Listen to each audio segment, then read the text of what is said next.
Asia কাপে নিজেদের প্রথম ম্যাচে হংকংকে 7 উইকেটে হারালো বাংলাদেশ। লিটন করেন সর্বোচ্চ 59 রান, হৃদয় অপরাজিত থাকেন 35 রানে। 144 রানের টার্গেট 14 বল আগেই টপকে যায় টাইগাররা। তাসকিন, রিশাদ ও তানজিম সাকিব নিয়েছেন 2টি করে উইকেট। ম্যাচ সেরা হয়েছেন লিটন দাস। 2014 টি-20 বিশ্বকাপে এই হংকংয়ের কাছেই হারতে হয়েছিল। ভয় ছিল কয়েক সিরিজের আত্মবিশ্বাস। 7 উইকেটের জয় বিশাল বলা যাবে না হয়তো 14 বল বাকি থাকার কারণে। তারপরেও জয়ের শুরু সবসময় মোমেন্টাম দেয়। টস জিতে লিটনের সাহসী সিদ্ধান্ত, বোলিং নিয়ে শুরুতেই সফলতা। তাসকিন তার তৃতীয় বলেই উইকেট এনে দেন। তানজিম সাকিব তোপে ফেলেছেন হংকং ব্যাটারদের, পেস বাউন্সে দিশেহারা করেছেন। বাবার হায়াতকে থামান 14 রানে। দ্রুত রান তুলতে পারেনি টাইগার বোলারদের টাইট লাইন লেন্থে।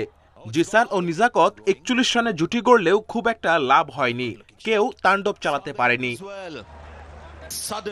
নিয়মিত বিরতিতে উইকেট নিয়েছেন রিশাদ, তাসকিন ও সাকিব। তাতে 143 রানে থামে ওরা।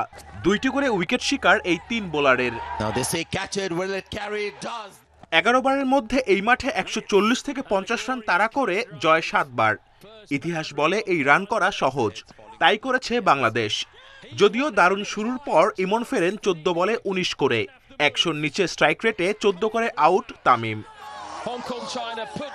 শঙ্কায় পড়ার আগে হাল ধরেন হৃদয় ও অধিনায়ক লিটন।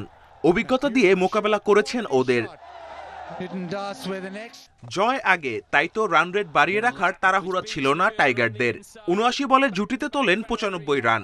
লিটন ক্যারিয়ারের 15তম 50 তুলে নেন 33 বলে। যদিও হৃদয় খেলেন ওয়ানডে স্টাইলেই, অপরাজিত থাকেন 36 বলে 35 করে। 39 বলে 59 রান করা লিটন দাস হয়েছেন ম্যাচ সেরা। টি-20 সীমাবদ্ধতা থাকলেও জয়ের আত্মবিশ্বাস নিয়ে শ্রীলঙ্কার বিপক্ষে মাঠে নামবে বাংলাদেশ। Kamrul Hasnat, independent news.